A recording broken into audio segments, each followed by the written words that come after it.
Get a little bit of a buffer. Coming down. Turn right to travel through the waves. When you're on the last wave, go up. Boom, you've hit something. Shallow encounter, important. Immediately be moving diagonally to the left. You can be holding it already when you see the boat, so that you see jellyfish number 12. Shoot to kill that stingray. Shoot again to get this jellyfish. Wait until the jellyfish is dead before moving, or at least close to dead. Kill this stingray. You want to see jellyfish number 14 there, and that's you know that you're right. Go kill this guy. Turn around. Shoot one off to soften up this stingray. Wait for this jellyfish to get to close to the top of the screen before you start moving, so that you see another jellyfish in the same position. Boom, kill. This was the quick shot. That was the quick. I'm gonna even show that again. Okay, you gotta finish killing this guy, instantly turn around and shoot off two, because you want to kill that stingray before that jellyfish gets to the top, or at least close to it, so that that crab drops. Collected the crab, shot off a shot. I'm going to get to position 9. And then turn around. I want to kill the jellyfish that's coming out of what? Is it 5? Position 5. Kill him, collect the shell, finish off the ray. I want to kill this ray before I collect this crab. Basically, you want to see that shell before you collect the crab. That way, when you kill this jellyfish, he'll also drop a shell. And now we've got 2 shells to collect. Collect one, collect the other while I'm turning around, and then shoot one to soften up this guy. There's going to be a jellyfish in the 9 position. Let him live. You want this guy. Boom, there's a seashell again. Turn around here in the 3 position, shoot one off, wait there because one in the 7 is going to come up. Shoot this guy, boom, shell. Get over here to the 13-ish, 14-ish position, shoot one off because you want this jellyfish 9 to pop up. You want to kill that jellyfish 9, get the shell from him, then kill this ray. Then you want to kill these 2 sort of at the same time, but the stingray you do want to die first. You get that shell. And then immediately, once both of them are dead and you're collecting the shell, you're turning around and shooting to kill that stingray right at the end there. And then that's the encounter. And then here we are in the overworld again. Pretty standard movements. We kind of just went down to the line right here. We're going to go around this corner. Boom, we just saw Jaws exactly where we want to see him. If you didn't see Jaws right there, I'm gonna backtrack it just a little bit. If you don't see Jaws popping up right there, like if he's over here or something, you did something wrong, and that's that. And then while we're getting over to the port, it's really important. Don't do the buffer again. That little 1-second buffer at the beginning of the game, that's the only time you ever do that. Don't do the buffer here when your boat appears on the overworld again, or else you'll screw up the RNGs. So just you're going straight out now. Going straight out, down.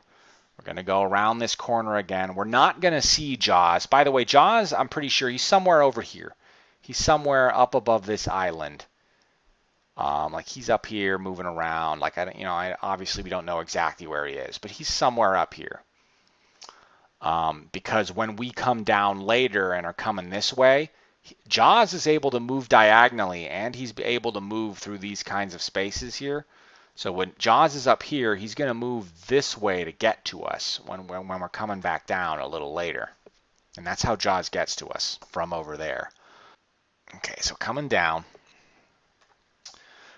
We're going to be parking right here in this middle square of these waves here for just like a moment until we see Jaws, and then move. You have to kind of do that pause in the middle of those waves. If you don't stop and you move in there too early, you'll hit a regular encounter. And then Jaws will show up during the regular encounter, but you're wasting time. You're also not, if you hit a regular encounter that's not, and even if Jaws shows up really quick, you have your boat on the surface and you're lobbing cannonballs at Jaws. You don't get to be in your boat lobbing cannonballs at Jaws unless you, quote, hit Jaws. So you want to hit Jaws in order so that you can have your boat lobbing cannonballs, because the cannonballs do double damage, and we're about to get into the Jaws fight itself, and you'll kind of see it's really important to learn how to be good at lobbing these cannonballs. The way this route is set up, Jaws will always come from the left side of the screen, so just move your boat to the left, and then you get to about, like, wherever I was, and lob off the first cannonball. There's a certain pattern of cannonball shots that you're going to just want to learn. Tongue, tongue, tongue, tongue, tongue. Something like that. Tongue, tongue, tongue, tongue, tongue, tongue. Something like that. But the pause between this first shot that I shot off and the second one is a little longer. So there's a little bit more of a delay just because of where Jaws is and stuff. So there's a little bit more of a pause before I get off that second shot, and then dung, dung. Normally you're kind of trying to hit him in his fin. Not that it really matters, but like that's just sort of the sweet spot. Now, I think my boat can't go much farther than where it was. So my boat's going to get to the right of the screen, and it can't go any closer to the right of the screen than where it's going to stop. But I'm still lobbing cannonballs from that position. But you don't want to stay there too long. You're wasting if you shoot an extra cannonball and it goes past Jaws, then it's just going to miss him and it's going to fall. And there's two problems with that happening. Number one, that's time that you wasted shooting a cannonball that wasn't going to hit Jaws. It would have been better that once you were no longer able to hit Jaws, to just move your boat and crash it into Jaws so you can go straight into scuba shooting, to harpoon shooting. The other reason that missing Jaws with a cannonball, especially if you miss them with multiple cannonballs, and there's multiple cannonballs dropping through the water. You've played this game casually, so you're probably aware that when you're shooting your harpoon, you can only have 3 harpoons on the screen at the same time, right? Shoot, shoot, shoot, and then you got to wait for one of them to go off screen or hit something. You can't just have just like a string of harpoons across the screen. It only lets you have 3 pieces of ammunition on the screen at one time. The cannonballs count towards that limit. So if you have a cannonball drifting down in the water, when you're a scuba diver, you can only shoot 2 harpoons. So you don't want that cannonball drifting down, because then you have less ammunition sort of to work with, less ability to sort of hit Jaws. You don't want to have a missed cannonball you don't want to have a missed cannonball at all, but you don't want to have that missed cannonball at the end. You see, that's my last one. I shoot. You can kind of be inside Jaws at this moment. Like, I think you can see that my diver was flashing. I think like your diver's kind of invincible for a few seconds, so you can get into Jaws right after the crash. So now I'm button jamming right in Jaws' face. You want to kind of that was actually not a very so that was you want to skim under him. I call it a dive by. You want to do dive by to get behind him when he's coming back on screen, and then continue shooting.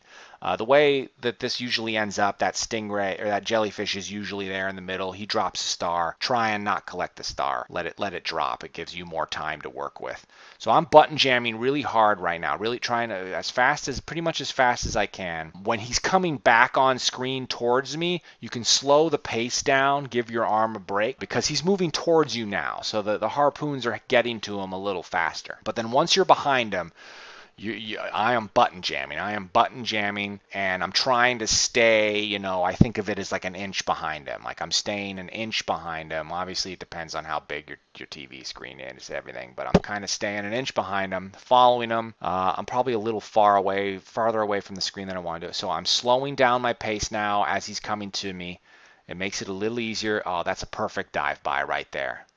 Pretty much. Okay, so I miss a harpoon, and that kind of sucks because it means I have less shots to work with, but it's kind of okay. It's not the end of the world. The Jaws fight is where all of the time save and loss potential pretty much is going to be. Like once you have the encounter down and like you're pretty consistent at doing the encounter, it's going to all come down to the Jaws fight and how you handle it and how good you are at button mashing. So the tips that I have for when I'm doing the button mashing. When I'm button jamming Jaws, I put a rubber band around these 3 fingers on my right hand, because when I'm button mashing, because you're button mashing with the right hand, the B button or whatever, my hand stretches out like that, like it gets tensed up like that, and then it's these fingers going out there that get stiff and hurt, like more than my elbow, my shoulder, anything. It's this pinky going out, like getting stiff. So I rubber band those together so that becomes not a problem.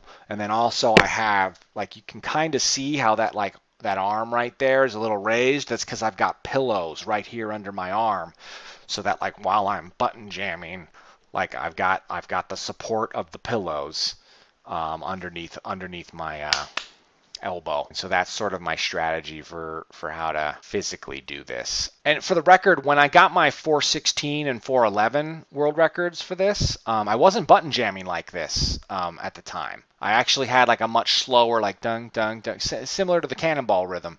Dung, dung, dung, dung, dung.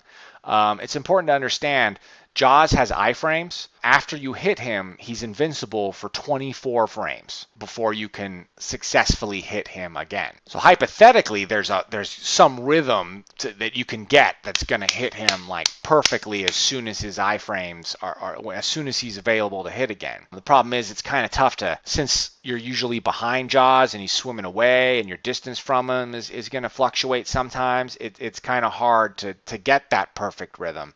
So the strategy I've decided to go with is to just button mash and just hope that I'm hitting him close to the beginning of his window. Obviously, it worked enough to get under 4 minutes. Oh, of course, I need to explain this. It's incredibly important that you're having this encounter in the deep, because in order to make the fight last long enough to be able to kill Jaws in just one fight with just power level 2, you want to be low on this map. And you see these stingrays? See that stingray that just swam off he just swam off the left of the screen here, and then he turned around and immediately spawned back up a little bit higher. And you're going to see this guy to it too right now. Watch, he's going to go off here. He's going to come off somewhere like right about here. There he is.